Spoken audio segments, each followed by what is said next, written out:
This is Editor Zayman. Before the video starts, there are timestamps on this video right now, as well as in the comments section if you're looking for a specific portion of the boss fight in this video. Thanks, and I hope you enjoy. What's up, guys? It's Zayman, and today I'm bringing you the best guide to make the Black Ops 6 Terminus final boss, Patient 13, as easy as possible. I don't want to toot my own horn, but I think this is the best guide to beat him. I've seen people online saying that this boss took them upwards of 50 minutes to beat or die, which is insane. I'm sorry if you spent 50 minutes and died. But over the past few days, I have been experimenting with a few loadouts, and I think I found one that works really, really well, and it allowed me to beat him in about 10 minutes, which, again, 10 minutes compared to 50 minutes, that is a huge difference in time. Guys, before we get into this video, if this guide helps you, please give it a like, a comment, and subscribe if you enjoyed this. If it didn't help you, go into the comments below and tell me right now this guide did not help you, so I know to make better guides for you in the future. So, before we get into strategy, there's a lot of pre-game stuff that you can do to give you your best shot. There's a lot of stuff you have to do in the match, so let's get into those things. So the first thing is, the weapon that we're going to be using for this boss fight is the Sigma. No, not that Sigma. The Sigma rocket launcher. The Sigma, I believe, does the most damage compared to the amount of effort you have to put in. So when you're in a high-pressure situation such as a boss fight, this is huge. Fully pack-a-punched, it does about 23,000 damage per shot to the boss. And with a mag of 3 rockets, that's about 5 to 10% of his health, based on what the health bar looks like every time it goes down. The Sigma is also really, really good, guys, at clearing a whole horde of zombies, which, again, for the boss fight, this is exceptionally helpful if you get into a jam. The only thing to know about the Sigma going in is that Nathan, who, if you don't know who Nathan is, by the way, very, very imposing, scary name, Nathan. But Nathan is the mini-boss, the amalgam that's the brother of one of the characters. He seems to have explosive resistance, so it takes you a while to beat him. But again, Nathan's boss fight is relatively easy as long as you can train the zombies. It just takes some time, so be ready for that. Last thing to note, guys, is the weapon you load in with is a white common tier weapon, but there are numerous opportunities throughout the game, either through the armory access that you get by picking up keys or through the SAM challenges, to get a free upgrade to purple or gold tier, which is ultra legendary. You need to do this. So even if you don't get lucky with one of those upgrades, it's called legendary tool. You just pick that with the gun you're holding out, the one you want to upgrade, and it will upgrade your gun. If you don't get that, you need to go into the armory vending machine and upgrade your gun to legendary with salvage, which I believe costs 9,000 from common tier, but it needs to be legendary. So make sure to get that legendary. You can of course get the Sigma to the box, but I wanted to try and min-max or minimize my cost because you do have to spend a ton of coin to get set up for this boss fight. So I just brought the Sigma in. The other weapon I had was the Beam Smasher. Again, I would recommend not hitting the box for anything because that just wastes points. So do the little Easter egg for the Beam Smasher. If you guys don't know how to get the Beam Smasher and you'd like to see me put together a guide, please let me know. I'm trying to do guides that are more useful than just the standard, here's how you get the Wonder Weapon guide, here's how you do the Easter egg guide. But if you guys would like to see them, let me know and I'll put one together. The next thing you're going to want to bring is the Frenzied Guard Field Upgrade. This is the red one. I don't know if anyone or if people know what this does, but it's actually really good. The main thing it does is it gives you a free refill of your armor, and it makes your armor absorb all the damage for a few seconds. So it basically gives you invulnerability, and kills that you get while that is activated will replenish your armor. So it's very helpful, especially when you get cornered or if your armor runs out. It's a great way to get a free refill. You are going to want to have tier 3 armor for this. I think it'd be stupid just to bring anything else. So I don't know if I need to say that, but I'm going to say it just in case. Don't bring anything but tier 3 armor. Lastly, this part's optional, but personally I think if you want to give yourself the best shot at winning this boss fight, you should bring this. There's a few augments that I had that really helped. In fact, 2 of them I think saved me, and specifically those are the Juggernog and Stamina augments. For Jug, the augments was Probiotic and Hardened Plates. The Probiotic definitely saved me. That gives you extra health, and Hardened Plates is also really helpful. It makes your plates absorb more damage that you take. So both of those are really, really helpful to have. For Stamina, the first augment you get, titled Hard Target, makes it so that projectile damage does less damage to you while you're attack sprinting, which again, this boss fight who has tentacles that shoot at you the whole time, that's very helpful. Lastly, this is also optional, but I think this is so important. I would bring this too. You're going to want to bring a max ammo gobblegum and probably the armor replenish gobblegum. You can carry 3 at a time, so there's no reason to not have both for the boss fight. I didn't know you could carry 3.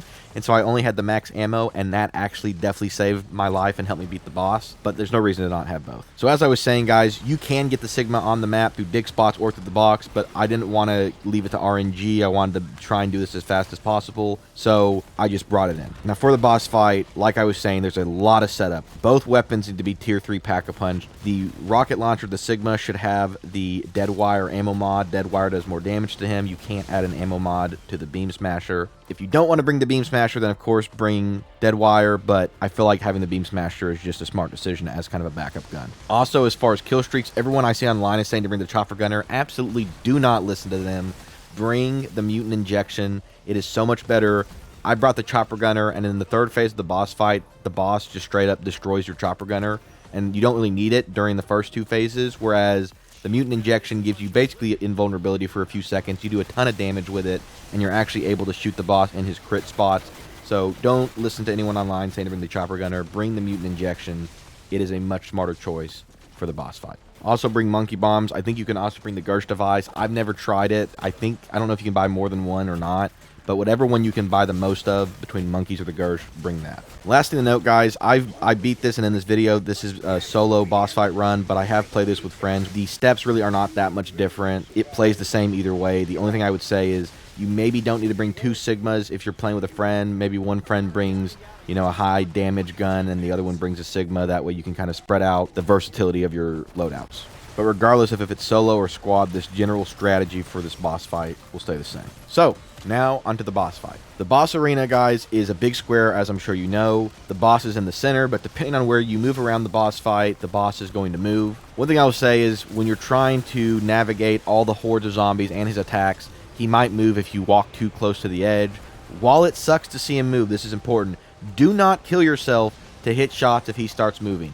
Overextending is such a huge killer of this boss fight. Just be patient, let him pop back up. It's not the end of the world if you don't get to do the max amount of damage to him in one set. Personally, I think the best part of the arena to actually do damage is the portion you spawn in. That has like the most run room. But you do want to use the full length of the boss arena, the full perimeter, to your advantage. Other thing to note is you can jump in the water when you get on really low health or to reposition. This is very, very important, especially later on. There are ladders on pretty much all sides of the arena to let you up if you are in the water. Only thing to note is that just like if you're in a boat for too long or if you're in the water for too long in the main game, a gas cloud will spawn. It doesn't seem to do as much damage in the boss fight. Maybe I was wrong on that, but I never found it to be that much of an issue. I never found that I was in the water for that long. His tentacles do shoot at you, but again, they do minimal damage. Just swim around a bit, move a little bit, and they seem to miss. So last thing I would say before we get into the actual boss, you basically want to ignore all the zombies on the map and just train them. When you do kill them, they tend to drop armor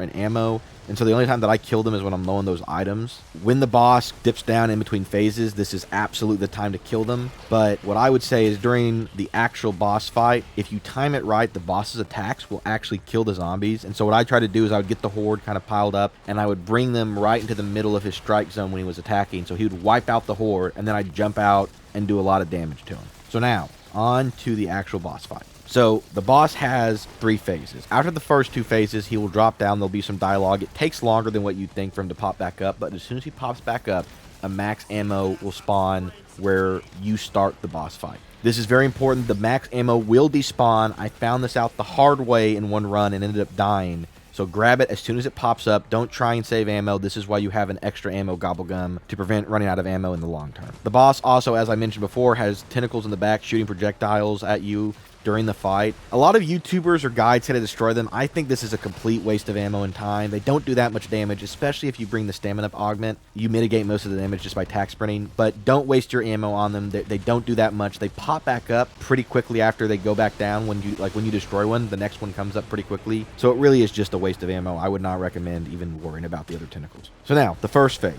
During the first phase, he basically has a few different variations of a tentacle slam attack. One is a sweeping attack where he'll slam the tentacle down and then sweep it back and forth across the boss arena. This is very good for clearing out the zombies. During this first phase, your armor can actually take a fair amount of slams, so don't freak out too much if you get hit. You can take a pretty fair beating from him. You will get like a weird screen effect and it will send you flying, but you can take a fair amount of damage. Obviously, don't try and get hit. Try and dodge it, but don't freak out if you get hit. Just make sure and replenish your armor when you get it. During this phase, the critical spots that you want to hit are on his shoulder. He has like little balls on his shoulder.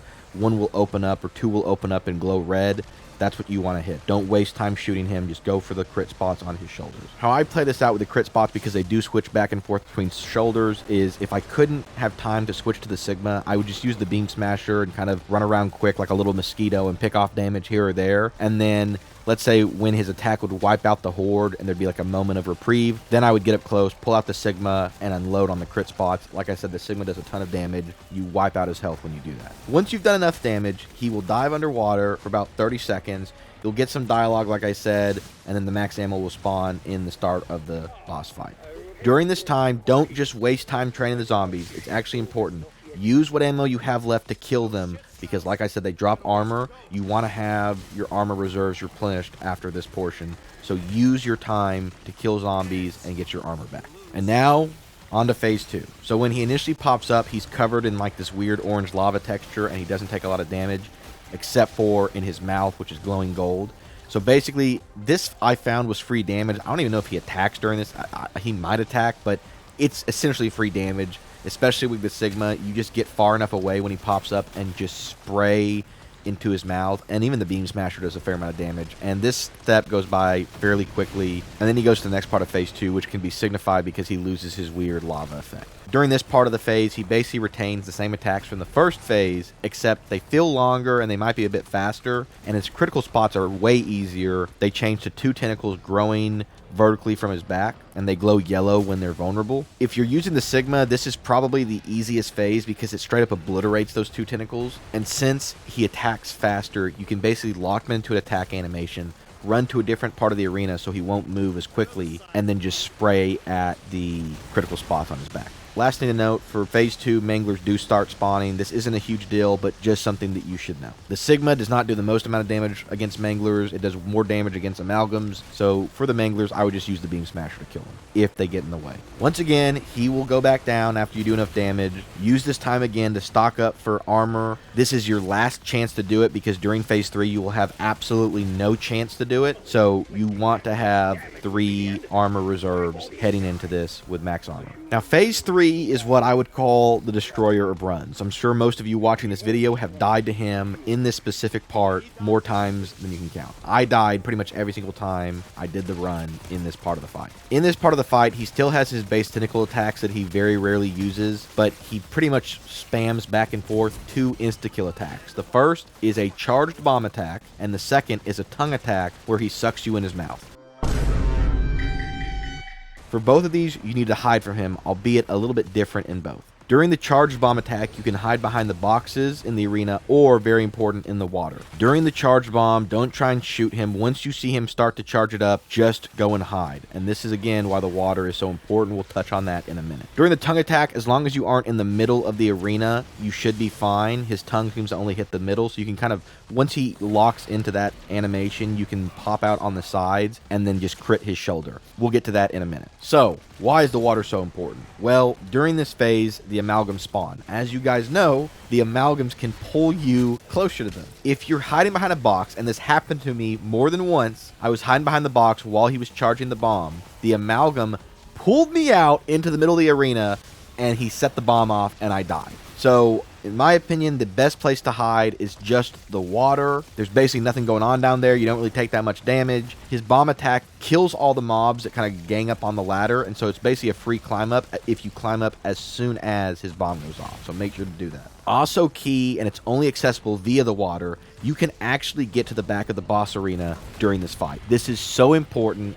Make sure to do this. He doesn't move for the entirety of phase 3. So he blocks off access from the walkway, right? So you can't walk to the back. But if you get into the water, the ladders are still there, so you can climb up. And again, since he's blocking the back, no mobs can get you. And so you basically have a free zone to heal or reset. Other than his spirit bomb attack, you're basically free. So use this area to recharge if you need to. So now let's talk about the crit spots and how to kill him during this part of the fight. So if he's glowing blue and he's charging the bomb, like I said, just hide. If he's glowing blue and he's not charging the bomb, his crit spots are his eyes. Pretty straightforward, just shoot at his head, you'll do a lot of damage to the eyes. If he's not glowing blue, he's likely doing a tentacle attack or his tongue attack. During this, the crit spots return to his shoulders that glow red interchangeably. This is important, guys. Once again, do not overextend to hit his shoulder if he's doing the tongue attack, because you will get caught and you will die. If it's on the other side, just be patient, let him do the attack, go a whole cycle and come back. What I would do is actually just jump in the water and just wait until he changed attacks, but do not overextend.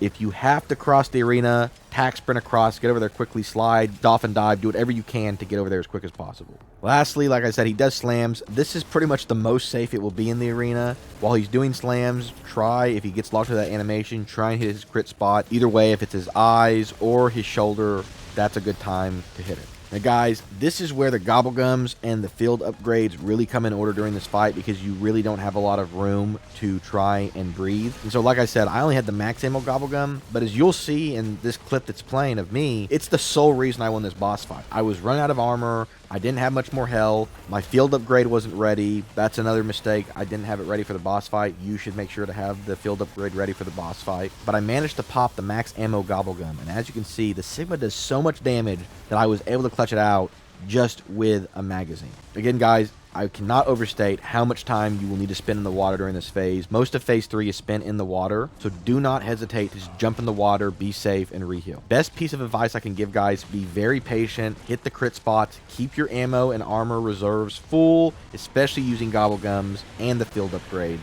And with enough repetition, you will beat him in phase 3. So anyway, guys, I hope this helps. Let me know if it did. Let me know if it didn't. Either way, if it did help you, please drop a like, a comment would be great, or a subscription. If it didn't help you, please tell me up front this did not help me and you hated it. Other than that, I hope you have a great day.